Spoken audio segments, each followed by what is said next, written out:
மேல மாடி மேல மாடி இருந்தாக்க ஒவ்வொரு மாடிக்கும் தனித்தனியா உங்களுடைய யூஸ்ல இருக்கா இல்ல வாடகைக்கு விட்டுருக்காங்களா அது பாக்கணும். வாடகைக்கு விட்டுருந்தா கொடுக்கணும் இல்ல, வாடகை நீ வாங்குற இல்ல அப்புறம் என்னத்துக்கு அதை கழிக்கணுங்கிற. சும்மா அதெல்லாம் வெற்றி வம்பெல்லாம் பேசக்கூடாது. அதிமுக ஆட்சியில குடிநீர் திட்டத்தை எப்படி வீணான திட்டம் ஆக்குனீங்கன்னு சொல்லணும். சும்மா சொல்லுவீங்களா? என்ன ஊழல் நடந்தது, என்ன நடக்கல? இந்திரா காந்தி காலில் விழுந்து தப்பிச்சுக்கிட்டீங்க. அதனால கத்திரிக்காயில காலில் விழுந்தா கையில யார் அந்த ஊழல் கமிஷன் அமைச்சாங்களோ அவங்களே அதை கேன்சல் பண்றாங்க. இங்க பாரு, அதுக்காக உண்ணாவிரதம் உட்கார்ந்த ஆளு நானு. புரிஞ்சுக்கோங்க. 2009 இல்ல பாரு, கிருஷ்ணசாமி, மூப்பனாரு, நானு, நாங்க 3 பேருமே உண்ணாவிரதம் டீ நேர்ல உட்கார்ந்தோம். சரிண்ணா பண்ணி அவரே மழை பொழிவை கொண்டு வர. ஏங்க எப்பயாவது அக்கின் நட்சத்திரம் இவ்வளவு மழை பொழிவை பாத்திருக்கீங்களா சார்? சமயம் பாத்திருக்கோம். பாத்திருப்பீங்க. சும்மா எடப்பாடி ஆட்சி காலத்துல இருந்துச்சு சொன்னீங்க. குட்கா பாக்கெட்டுகளை கொண்டு போய் சட்டமன்றத்துல காட்டினீங்க. இப்ப அதிகமாயிடுச்சே. உங்க 3 ஆட்சி காலத்துல அதிகமானதுனாலதானே கேக்குறாங்க எதிர்கட்சிகள். குக்கு செய்திகள் நேயர்களுக்கு வணக்கம். இன்றைய சிறப்பு விவாத நிகழ்ச்சியில நம்மோடு இணைந்திருக்கும் சிறப்பு விருந்தினர்கள் மூத்த அரசியல் விமர்சகர் மரியாதைக்குரிய திரு கலை அவர்கள், மேலும் தமிழ்நாடு காகித பேரவையின் தலைவரும் திமுகவின் மூத்த முன்னோடியுமான முனைவர் காமாட்சி ஐயா வச்சிருக்காங்க. வணக்கம். முனைவர் காமாட்சி ஐயா, திமுக ஆட்சி வந்த உடனே இலவச பஸ் தான் கொடுத்தோம், மகளிருக்கு 1000 ரூபாய் எல்லாம் கொடுத்தோம், பல தேர்தல் அறிக்கையெல்லாம் நம்ம சொன்னோம். குறிப்பா மாதம் எலக்ட்ரிக் பில் நம்ம கொண்டு வருவோம் அப்படின்னு சொன்னோம். 3 வருஷம் ஆயிடுச்சு, இன்னும் நம்ம கொண்டு வரல. ஆனா புதுசா நேற்றைய தினம் ஒரு செய்தி தொகுப்புல ஒரு அறிவிப்பு வந்திருக்கு. அதாவது 100 யூனிட் மின்சாரம் என்பது முதல்ல நம்ம ஏற்கனவே செந்தில் பாலாஜி அவர்கள் இந்த இலாக்கா வைத்திருக்கும் போது ஆதார் எண்ணை மேட்ச் பண்ண சொல்லியிருந்தாரு. சோ அப்போ ஒரு சொந்த வீட்டுக்காரர் ஒருத்தர் இருக்காரு அப்படின்னா அந்த ஒரு வீட்டுக்கு பல மீட்டர்கள் இருக்கும். ஒவ்வொரு ஃப்ளோருக்கு ஒவ்வொரு மீட்டர் தனியா வச்சிருப்பாங்க. அது அப்படிலாம் இல்லாம ஒரு இதுக்கு மட்டும் தான் 100 யூனிட் மின்சாரம் கழிக்கப்படும், ஃப்ரீயா வழங்கப்படும் அப்படின்னு சொல்லி ஒரு அதிர்ச்சியூட்டும் ஒரு ஏழை மக்களுக்கு எல்லாம் ஒரு பெரிய. அது எப்படி ஏழை மக்கள் இப்ப 4 மீட்டர் 5 மீட்டர் வச்சிருப்பானா? ஏயா 4 ஒவ்வொரு வீட்லயும் இப்ப எனக்கு மதுரை வீட்டுல பாத்தீங்கன்னா 8 மீட்டர் இருக்கு. அப்ப 8 மீட்டருக்கு அந்த 100 யூனிட் எனக்கு கழிச்சு கொடுக்கணும்னு எதிர்பார்க்கற தப்பு இல்லையா? அது கரெக்ட். அது ஒரே ஒரு கனெக்ஷனுக்கு அவங்க 100 யூனிட் கழிச்சு கொடுக்கலாம், அதுதான் முறை. அதை விட்டுட்டு அவங்க வாடகைக்கு விட்டுருப்பாங்க, 10 வீடு கட்டி வாடகைக்கு விட்டுருப்பாங்க, ஒரே இவங்க பேர்ல தான் இருக்கும். அதுக்கெல்லாம் பண்ண முடியுமா? அதெல்லாம் பண்ண முடியாது. அதெல்லாம் நியாயம் இல்ல, பண்ண முடியாது. அது நியாயம் இல்ல. அது அவரே இப்ப என்ன சொல்லுங்க. நீங்க செந்தில் பாலாஜி சொன்னீங்க, இப்ப என்ன வந்திருக்காரு? இப்ப என்ன அறிவிப்பு சொல்லுங்க. இப்ப அறிவிப்பு வந்திருக்கு அந்த ஒரு ஓனருக்கான அந்த ஒரு ஆதார் கார்டு நம்ம இணைச்சிருப்போம் இல்லையா, அந்த ஒரு வீட்டுக்கு இப்போ ஒரு வீடு ஃப்ளோர் இருக்கும், 3 ஃப்ளோர் இருக்கு வச்சுப்போம். 3 ஃப்ளோருக்கு 3 கனெக்ஷன் இருக்கும், 3 தனியான ஒரு மீட்டர் வச்சிருப்போம். அதுக்கு ஏதாவது பொதுவா ஒரு இதுக்கு மட்டும் தான் 100 யூனிட் கழிக்கப்படும். மீதி உள்ளவங்களுக்கு எல்லாம் செந்தில் பாலாஜி சொன்னதை இப்ப அறிவிப்பு அரசு அறிவிப்பு. நான் என்ன சொல்றேன், ஒரு வீட்டுக்கு என்னத்துக்கு மேல மாடி மேல மாடி இருந்தாக்க ஒவ்வொரு மாடிக்கும் தனித்தனியா உங்களுடைய யூஸ்ல இருக்கா இல்ல வாடகைக்கு விட்டுருக்காங்களா அது பாக்கணும். வாடகைக்கு விட்டுருந்தா கொடுக்கணும் இல்ல, வாடகை நீ வாங்குற இல்ல அப்புறம் என்னத்துக்கு அதை கழிக்கணுங்கிற. சும்மா அதெல்லாம் வெற்றி வம்பெல்லாம் பேசக்கூடாது. அதிமுக ஆட்சியில ஒரு வீட்டுக்கு தான் அதிமுக ஆட்சியில 9 வீடு நீ வச்சிருந்தேன்னா 9 வீட்டுக்கு கழிக்க முடியாது. ஒரு இணைப்பு தான் அது. 9 வீடு இருக்கு வச்சுப்போம். 9 வீட்டு நான் என்னோட குடும்பம் உட்கார்ந்து அனுபவிக்க முடியுமா? ஒரு வாடகை விட்டுருப்பேன், அது வாடகை விட்டா அது அவங்க கட்டுவாங்க. அதை நீ ஏன் கவலைப்படுற? யாரு இருக்காங்க? ஏழைப்பாளை தானே போய் இருக்கோம். இங்க பாரு, அது சலுகை அந்த ஏழைப்பாளைக்கு போய் சென்று சேரக்கூடாதா? பாரு, அது நீ சொல்ல வேண்டியது இல்ல, அது அரசாங்கத்துக்கு தெரியும். அது அரசாங்கத்துக்கு தெரியும் ஏதோ எப்படி பண்ணணும் ஏது பண்ணணும்னு. ஒரு வீடு ஒரு ஆதார் கார்டு வீடுதான், ஒரு ஆதார் கார்டுக்கு ஒரு வீடுதான், ஒரு ரேஷன் கார்டு ஒரு ஆதார் கார்டுக்கு ஒரு ரேஷன் கார்டு தான் கொடுக்க முடியுமா? உனக்கு 4 வீடு இருக்குன்னா ஏன் தனித்தனி ரேஷன் கார்டு கொடுக்குறீங்க? தனித்தனி மருமகை எல்லாருக்கும் இலவசம் கொடுக்குறீங்க, வாடகை எடுக்கிறவங்களுக்கு கொடுக்குறீங்க, குடித்தன வீட்டுக்காரருக்கு மட்டும் தான் ரேஷன் கார்டு. மற்றவங்க கிடையாது சொல்லுங்க. அடுத்து அதை சொல்ல போறீங்க நீங்க. இங்க பாருங்க அதான் சொல்லுவாங்க. அதெல்லாம் வராது. பிறகு என்ன அர்த்தம்? இது ரேஷன் இருக்கிறவங்களுக்கு, ரேஷன் கார்டு இருக்கவங்களுக்கு எல்லாம் மீட்டர் கனெக்ஷன் இருந்துச்சுன்னா அவங்களுக்கு இலவசம் ஒரு 100 யூனிட். இதுதான் ஜெயலலிதா அம்மா இந்த ப்ராஜெக்டை கொண்டு வரும்போது சொல்லப்பட்டது. அதுபடிதான் இது பல நாள் இருந்துச்சு. என்ன நீங்க ஏற்கனவே மின் கட்டணத்தை உயர்த்த வைக்கி 52% உயர்த்திட்டு இப்ப என்ன பண்றீங்க, மாசத்துக்கு ஒரு தடவை கணக்கு போடுறீங்க, அதையும் பண்ணி விட்டுட்டு இப்ப இந்த 400ங்கிற ஸ்லாப் ரேட்ல அதையும் மாத்தாம, ஸ்லாப் ரேட்டையும் மாத்தாம, அது 2 மாசத்துக்கு ஒரு தடவை கணக்கு எடுத்தா ஸ்லாபை மீறுறாங்க பல பேர். அப்போ டபுள் சார்ஜ் ட்ரிபிள் சார்ஜ் எல்லாம் போயிடுது. அவ்வளவு மொத்த கட்டணத்தையும் மக்கள் தலையில சுமத்துறீங்க. நீங்க சொல்றது வேற, நாங்க மாசம் நீங்க சொன்னீங்கன்னா ஒவ்வொரு மீட்டருக்கு நாங்க 100 தர மாட்டோம். நீங்க யாருக்கு தர்றீங்க? அப்ப வீட்டுக்காரருக்கு மட்டும் தருவீங்க, ஓனருக்கு மட்டும் தருவீங்க. அவன் வசதியானவன். அங்க அந்த வீட்டுல வசிக்கக்கூடிய அந்த நீங்க சொல்ற ஏழைப்பாளைகள், வாடகைக்கு இருக்கிறவங்களுக்கு நீங்க யூனிட் 100 யூனிட் தர மாட்டீங்க. இது என்ன நியாயம்? மொத்தமா இப்போ கிட்டத்தட்ட 1.5 லட்சம் கோடி மின்துறையில மட்டுமே நம்ம கடத்த வச்சிருக்கிறது பாக்குறோம். இவ்வளவு ஹியூஜ் அமௌண்ட் அந்த துறையில இருக்கு. நான் குறிப்பா ஒரு 2 தினங்களுக்கு முன்பாக அறப்போர் இயக்கத்துல நான் ஒரு நேர்காணல் எடுத்துருந்தேன். அவரும் மேற்கோள் கட்டுறாரு, இந்த மின் கட்டண உயர்வு என்பது நீங்க வெறும் மின் கட்டண உயர்வு மட்டும் பார்க்க கூடாது, அதுல நடந்த ஊழல்கள், அந்த ஊழலுடைய இந்த விளைவுகளாலதான் இந்த மாதிரி ஆயிருக்கு. அந்த எஃபெக்ட் மக்களுக்கு தெரியாது. மக்கள் நினைச்சிருப்பாங்க நமக்கு மின் கட்டணம் உயர்ந்துச்சுப்பா அப்படின்னு சொல்லி. இதுலதான் கடுமையான ஊழல் நடக்குது, முதல் துறையா மின்துறை தான் இருக்குன்னு சொல்லி அவர் மேற்கோள் 137 கோடி ஊழல் நடந்திருக்கதா அவங்க சொல்லி இருக்கிறாங்க அறப்போர் இயக்கம். இப்பெல்லாம் நம்ம திமுக அரசு ஒரு எளிய மக்களுக்கு எல்லாம் நம்ம இடிய கொடுக்குறாங்க. அது எனக்கு என்னன்னு தெரியாதுயா. நான் அது எப்ப அறிவிப்பு வருது? தேர்தல் முடிஞ்ச உடனே. முன்னாடி சொல்ல வேண்டியது நீங்க ஏப்ரல் 19 ஒரு 4 நாள் முன்னாடி அறிவிப்பு வந்துதான் மக்கள் விழிப்படைஞ்சிருப்பாங்க. இதெல்லாம் நான் பார்க்கல. நான் பார்க்காத விஷயத்த என்கிட்ட கேட்காத. பார்க்காத விஷயத்த கேட்கக்கூடாது. ஆமா, நான் தரவுகளோட சொல்லிட்டேன். நீ தரவுகளோட அதிகாரியா இருக்கீங்க. நீங்க தரவுகளோட சொன்னா எனக்கு அந்த தரவுகளை பத்தி விஷயங்கள் ஏதாவது தெரியணும் இல்ல. தெரியாம நான் ஏதாவது 1 இருக்க 2 இருக்க நான் ஏதாவது வளரி வைக்க முடியுமா? அப்ப அவருக்கு தெரியாத எங்க அவர்கிட்ட கேக்குறீங்க? அரசு சம்பந்தப்பட்டது அது ஆனா அவருக்கு மறுக்கல. அது மாதிரி அறிவிப்பு வரலன்னு நான் சொல்லல. அவருக்கு தெரியாது, அவ்வளவுதான்.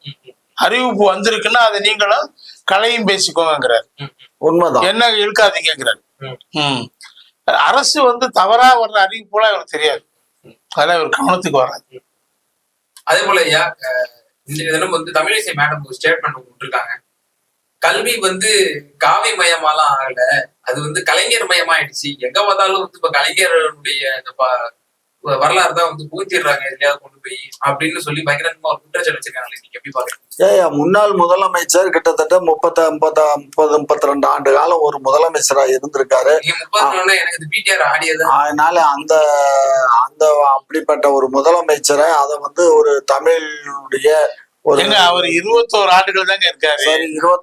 20 ஆண்டுகள் தாங்க. ஐயா வேண்டாம், ஒரு பீரியடு 31 ஆண்டுகள் ஜெயலலிதா. அதனால அவங்கள பாடத்திட்டத்துல கொண்டு வரதுல என்ன கஷ்டம்? உங்களுக்கு என்ன வலிக்குது? என்ன வலிக்குது? அவரை பத்தி படிச்சுக்கிறதும் தெரிஞ்சு ஒவ்வொரு அதுல நீங்க சர்க்காரியா ஊழல் எல்லாம் சொல்லணும். சர்க்காரியா உயிரானது குடிநீர் திட்டத்தை எப்படி வீணான திட்டமாக்குனீங்கன்னு சொல்லணும். சும்மா என்ன ஊழல் நடந்தது? என்ன நடக்கல? இந்திரா காந்தி காலில் விழுந்து தப்பிச்சுக்கிட்டீங்க. அதனால கத்திரிக்காயில விழுந்தோம், காலில் விழுந்தோம், கையில. யாரு இந்த ஊழல் கமிஷன் அமைச்சாங்களோ அவங்களே அதை கேன்சல் பண்றாங்க. இருங்க சார், சும்மா பேசாதீங்க. அதுக்குதான் நேருவின் மகளே வருக நிலையான ஆச்சு. தவறான செய்தியை பரப்பாதான் உண்மை. அதெல்லாம் உண்மை. உங்களுக்கு அது உண்மை. வீராணம் திட்டம் என்னாச்சுங்க சொல்லுங்க. என்ன வீராண திட்டம்? அப்படியே விட்டுட்டு போயிட்டீங்க. என்ன விட்டுட்டு போயிட்டோம்? அந்த குழாயெல்லாம் பெரிய பெரிய குழாய்களை அங்க வீராணத்துல இருந்து சென்னை வரைக்கும் ரோடு ஓரத்துல கிடந்துச்சு இல்லையா? உங்க ஆட்சி முழுக்க உங்க ஊழலுக்கு சாட்சியா நின்றுட்டு இருந்துச்சு. ஜெயலலிதா அம்மா புதிய வீராண திட்டம் சொல்லி அந்த குழாய்கள் எல்லாம் திரும்ப பதிச்சு தண்ணி கொண்டாங்களே சென்னைக்கு. உங்களால ஏன் முடியலையா?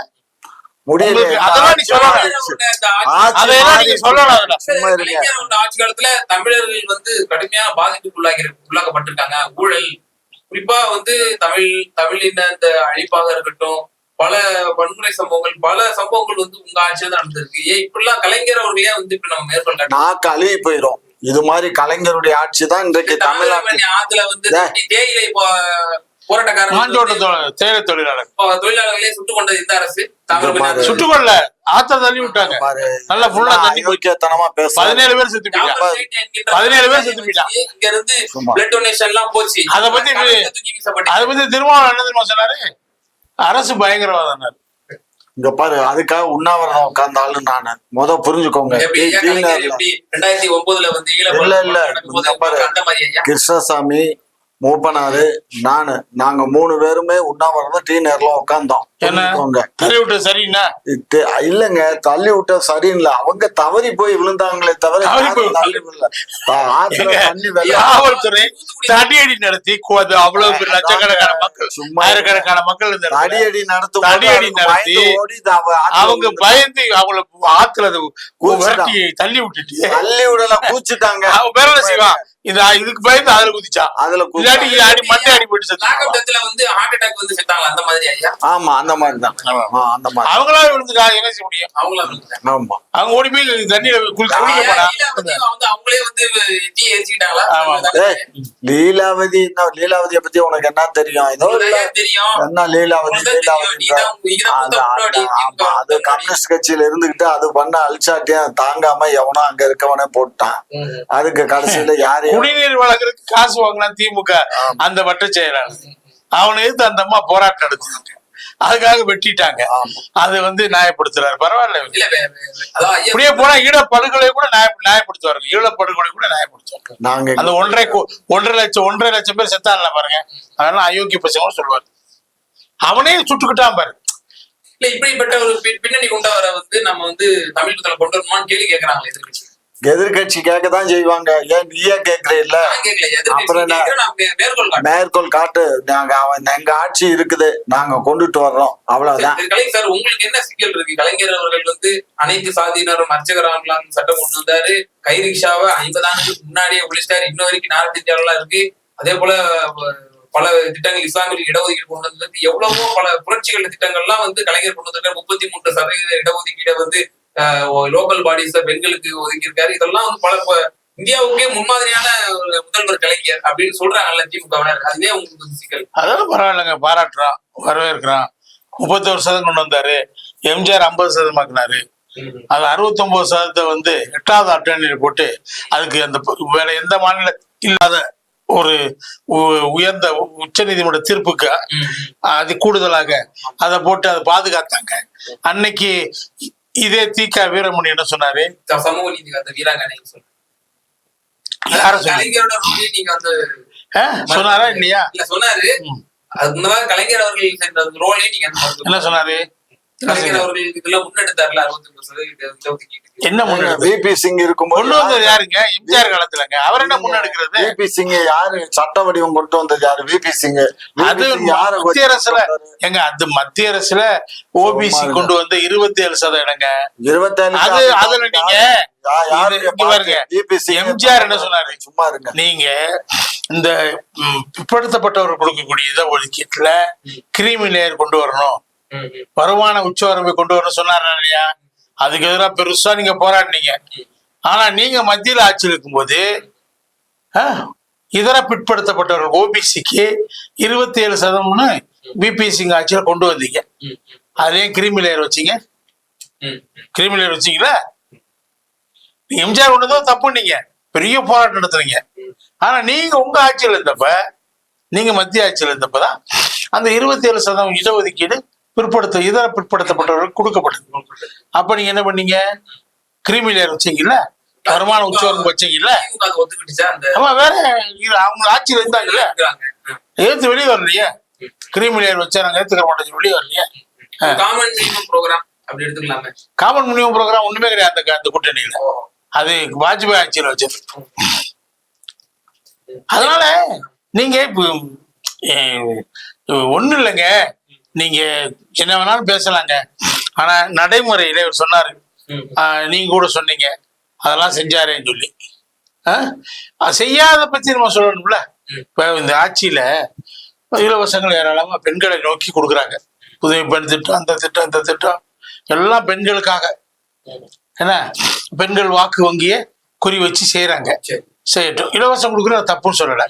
ஆனா நீங்க நலத்திட்டங்களோட நின்றுட்டா போய் முடிஞ்சு போச்சு அவர் அரசாங்கம். கட்டமைப்புகளை மேம்படுத்துறங்க. என்ன மேம்படுத்துனீங்க நீங்க? என்ன இது தமிழ்நாட்டுல நம்முடைய நிலம் வந்து சமதளத்தில் இருக்குது. இங்க டேம் எல்லாம் கட்ட முடியாது. மேட்டூர் ரோடு முடிஞ்சு போச்சு.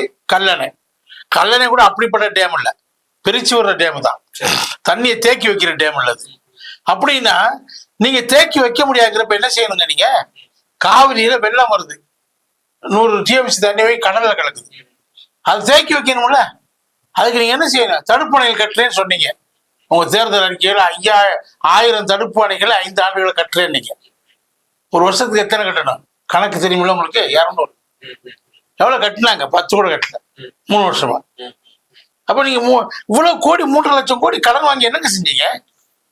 என்ன செஞ்சீங்க? ஏதாவது ஒண்ணு சொல்லுங்க. ஆட்சியில 10 ஆண்டுகள் எங்க அதிமுக ஆட்சியில நீங்க உங்க பாட்டு 6 லட்சம் கோடி வச்சுட்டு போயிட்டீங்க. நாங்க அதுக்கு வட்டி வர ஏங்க அது வட்டி இல்லப்பா. 4.8 லட்சம் தாங்க வைக்கப்படுது. கொடுத்தது நாங்க. ஏங்க அவங்க வேலை பண்ணாங்க, கொடுத்தது நாங்க. அதிமுக கருணாநிதி ஆட்சி முடியும் போது 1,10,000 கோடிய கடனா வச்சுட்டு போனாரு. அதிமுக ஆட்சி 10 ஆண்டுகள் முடிவுல 4.8 லட்சம் கோடி கடன் வச்சுட்டு போனாங்க. அதுல கருணாநிதி வச்சுட்டு போன 1,10,000 கோடி அதுக்குள்ளதான் இருக்குது. 4,80,000. அதுல 1,10,000 கழிச்சிட்டீங்கன்னா 3,70,000. அதான் அவங்க வச்ச கடன். எத்தனை வருஷத்துல? 10 வருஷத்துல. ஆனா நீங்க 3 வருஷத்துல வச்ச கடன் எவ்வளவு? அந்த 3 லட்சம் கோடி. 10 ஆண்டுகள்ல வச்ச கடனை நீங்க 3 ஆண்டுகள்ல வாங்கியிருக்கீங்க. என்ன பண்ணீங்க எடப்பாடி ஒரு காலத்துல? குடிமராமத்து சொல்லிட்டு பிடபிள்யூ டிபார்ட்மெண்ட் கண்ட்ரோல்ல இருக்கக்கூடிய 14,000 பெரிய ஏரிகள் அத்தனையும் தூர்வாரப்பட்டது. எல்லா அணைகளும் தூர்வாரப்பட்டது, இன்க்ளூடிங் மேட்டூர். 60 வருஷம் கழிச்சு மேட்டூர் டேம் தூர்வாரினாங்க. அது மட்டும் இல்லைங்க, நீரினுடைய கொள்ளளவு 3 மடங்கு அதிகமாக்கப்பட்டது. அதிமுக மழை பெஞ்சா தேக்கி வைக்கக்கூடிய நீரினுடைய அளவு. அது மட்டும் இல்ல, அத்திக்கடவு அவிநாசி திட்டம், 50 ஆண்டுகள் கனவு திட்டம். மத்திய அரசு உதவி செய்ய மாட்டேன்னா சொந்த மாநில சொந்த பணத்தை போட்டு அதை செஞ்சாங்க. என்ன அது 1000 ஏரிகளை, பெரிய பெரிய ஏரிகளை 3 மாநில மாவட்டங்கள்ல அது நெப்பிடும். காவிரியில அதிகமா வரக்கூடிய பவானி ஆற்றுலையும் காவிரியிலையும் அதிகமா வரக்கூடிய நீரை அதுல செலுத்துவாங்க. பவானி ஆற்றுல இருந்து வர்றது அது இன்னொரு அது மாதிரி ஒரு டேம், அது மூலமா போச்சு. அப்ப நீங்க இதையெல்லாம் செய்யாம நீங்க என்ன செஞ்சீங்க? அது மட்டும் இல்லைங்க, காவிரி குண்டாறு இணைப்பு திட்டத்துக்கு 14,000 கோடி ஒதுக்குனாங்க. அவங்க பணியை தோக்குனாங்க. நீங்க ஏதாவது ஒண்ணு செஞ்சீங்க சொல்லுங்க. இப்போ நான் சொல்றேங்க, ஒண்ணு செஞ்சீங்க சொல்லுங்க. நீங்க திமுக ஆட்சியில 3 வருஷத்துல ஐயாவை சொல்லுங்க. உங்க ஐயாவை ஒண்ணு செஞ்சாங்க சொல்லுங்க. வந்து ஜெயக்குமார் அவர்களுக்கு இதுக்கு என்ன சொல்றாரு அப்படின்னா, எங்க ஆட்சி வந்துச்சுன்னா நாங்க கண்டிப்பா இதெல்லாம் நீக்கிடுவோம், கலைஞர் பாடத்துல நாங்க வச்சுட்டு இருக்க மாட்டோம் அப்படின்னு சொல்றாரு. இதெல்லாம் சரியான அணுகுமுறையா? சரிங்க, இப்ப அவங்க ஜெயலலிதா பாடத்தை கொண்டு வந்தா இவங்க நீக்கி இருப்பாங்கல்ல. எம்ஜிஆர் பாடமும் இருக்குதான், எம்ஜிஆர் பாடமும் இருக்குதான். எம்ஜிஆர் நீக்க மாட்டாங்க, ஜெயலலிதா இருந்தா நீக்கி இருப்பாங்க. எம்ஜிஆர் பாடம் கொண்டு வந்து தப்புங்கிறேன் நானு. ஏங்க நீங்க காமராஜருக்கு அடுத்து யாருங்க இருக்கா? அண்ணாவை கொண்டு வாங்க.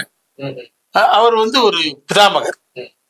அதுக்காக நீங்க சர்ச்சைக்குரிய ஆட்கள் தான் கொண்டு வரக்கூடாதுங்க. நடப்பு அரசியல்ல சர்ச்சைக்குரிய ஆட்கள் தான் நீங்க கொண்டு வந்தீங்கன்னா அது திரும்ப சிக்கல்கள் உண்டாக்கும். இப்ப அண்ணானா அப்பொழுது கற்றவர், காமராஜர்னா அப்பொழுது கற்றவர். அவர் மேல ஒரு விரலை சுண்டு விரலை நீங்க காட்ட முடியுமா? முடியாது. எம்ஜிஆரோட ஓரளவு நியாயமானவர் தான். ஆனா நீங்க கலைஞர்கள் பாடத்திட்டத்தில் கொண்டு வந்தீங்கன்னா எல்லாரும் கலைஞர் ஆயிடுவாமா. பசங்கள்லாம் கலைஞர் 3 பொண்டாட்டி வச்சிருந்தாரு, மனைவி துணைவி எல்லாம் வச்சிருந்தாரு, நம்மளும் வச்சுக்கலாம்யா அப்படின்னு யோசிப்பான். பர்சனல் லைஃப் தாங்க நீ வைக்கிறீங்க, பர்சனல் லைஃப் தான் வைக்கிறீங்க. ஏங்க ஒவ்வொரு ஆட்சியில் இருக்கும்போது உங்களுடைய தலைவர்களை வச்சு நீங்க வைக்க கூடாதுங்க. நீங்க நேருவை பத்தி இருக்கு, காந்தியை பத்தி இருக்கு, விடுதலை போராட்ட வீரர்கள் வல்லபாய் பட்டேல் அவங்கெல்லாம் சுதந்திரத்துக்காக பாடுவோம். இந்தியா ஒருங்கிணைத்தது அவங்களுக்கு பெரிய பங்கு இருக்குது. இந்தியாவை கட்டமைப்புல மேல் வளர்ச்சி அடைய செஞ்சது ஜவஹர்லால் நேருலாம் எத்தனை பொதுத்துறை நிறுவனங்கள் கொண்டு வந்தாருங்க. இன்னைக்கு அந்த பொதுத்துறை நிறுவனங்கள் தாங்க இன்னைக்கு காலனி நாடுகள்லயே இந்தியா முன்னேறி இருப்பதற்கு காரணம் பொதுத்துறை நிறுவனங்கள். அது அத்தனை நிறுவியது நேரு அவர், பண்டித் நேரு அவர். அது மேல 1000 குறை இருக்கலாம். அதெல்லாம் அவர் பிரம்மாண்டமா செஞ்சாரா இல்லையா? அதுதாங்க கட்டமைப்பு. அதை நீங்க மேம்படுத்தினாதான் உங்க ஜிடிபி உயரும்.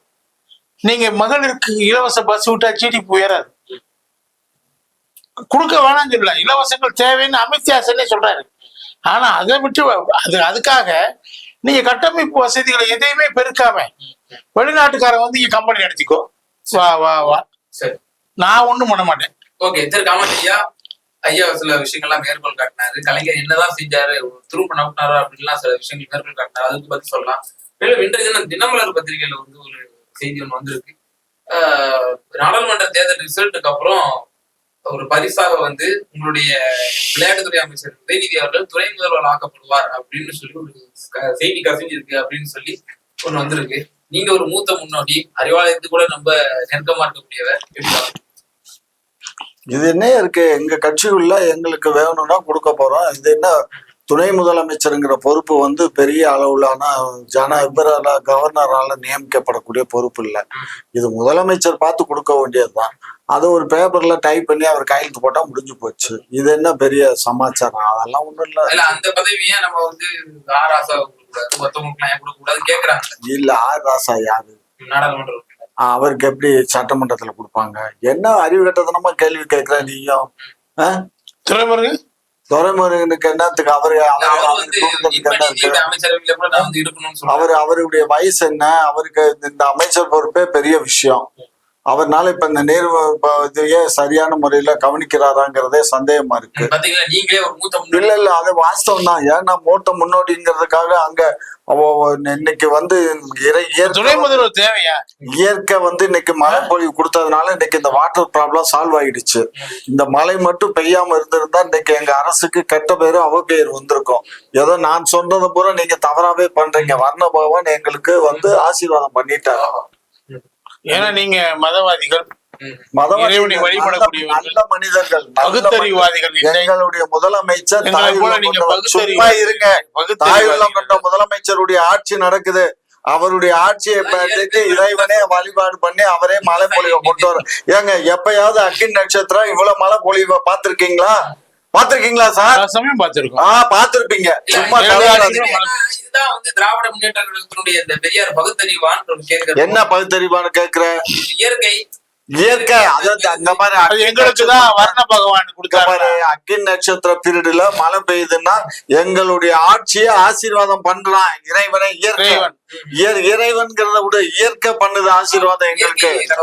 ஆமா, இயற்கையை தான் நான் கடவுளை பண்றோம். இயற்கை எங்களுக்கு உதவி பண்ணுது. அதே போல சார், இப்போ இன்றைய தினம் ஒரு செய்தி, வெள்ளம் வந்துச்சுல, அடிச்சுட்டு போச்சு 3 மாவட்டங்களை இல்லையா? அதை விட இயற்கை உங்களுக்கு அது கொடைதான். அது உங்களுக்கு கொடுத்த பாடம், உங்களுக்கு கொடுத்த கொடை, உங்களுக்கு கொடுத்த கொடைதான். சென்னையில கூட ஒரு பெரிய ஆமா, அதெல்லாம் வந்து திமுக அரசுக்கு கொடுத்த ஒரு இயற்கை வர்ண பகவான் கொடுத்த ஆட்சி பண்ணுங்கன்னு எங்களுக்கு கொடுத்த ஒரு சாக்கு கொடை. ஆட்சியை வந்து திறம்பட செய்யுங்க அப்படின்னு ஒரு படிப்பினைய கொடுத்தது. அப்ப வந்து 2 வருஷம் கேவலமா பண்ணிருக்கீங்க. ஐயா சொல்றாரு 2 வருஷம் ஒரு விஷயம் புரிஞ்சுக்கோங்க. 300 கோடி கத்திரிக்காய் கோடி கடன் வாங்கிட்டோங்கிறாரு. 3.5 லட்சம் கோடி. முந்தைய அரசு எங்களுக்கு வந்து டெண்டரை கொடுத்து எல்லாத்தையும் வேலையை ஸ்டார்ட் பண்ணி விட்டுட்டு போயிருச்சு. அது பணம் ஒதுக்கீடும் பண்ணல, கத்திரிக்காயும் பண்ணல. நாங்க காவிரி குண்டாறு 14,000 கோடி அதெல்லாம் சுவாகா பண்ணி திட்டம் தான் என்ன பண்ணீங்க சார்? திட்டம் தான் பணம் ஒதுக்கீடு பண்ணல. 14,000 கோடி ஒதுக்கப்பட்டது சார். சும்மா போய் பேசக்கூடாது. 14,000 கோடி எஸ்டிமேட், அவ்வளவுதான். அதுக்கு பணம் ஒதுக்கீடு பண்ணல. சும்மா விளையாடாதீங்க. 14,000 கோடிக்கான முதல் முத்தாய்ப்பாக ஆரம்ப கட்டமாக 800 கோடி ஒதுக்கப்பட்டு பணிகள் தொடங்கப்பட்டது. 800 கோடி தான். என்ன பண்ணீங்க? 800 கோடி தான் ஒதுக்கப்பட்டது.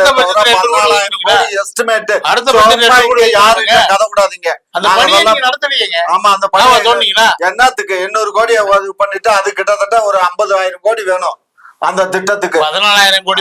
14,000 கோடி நீங்க எஸ்டிமேட் போட்டு அந்த பணத்தை அது பட்ஜெட்ல அவங்க ஒதுக்குனாங்க அந்த பணிகள் ஆரம்பிக்கிறதுக்கு. நீ ஆரம்பிச்சாங்க, நீங்க செய்யலையே.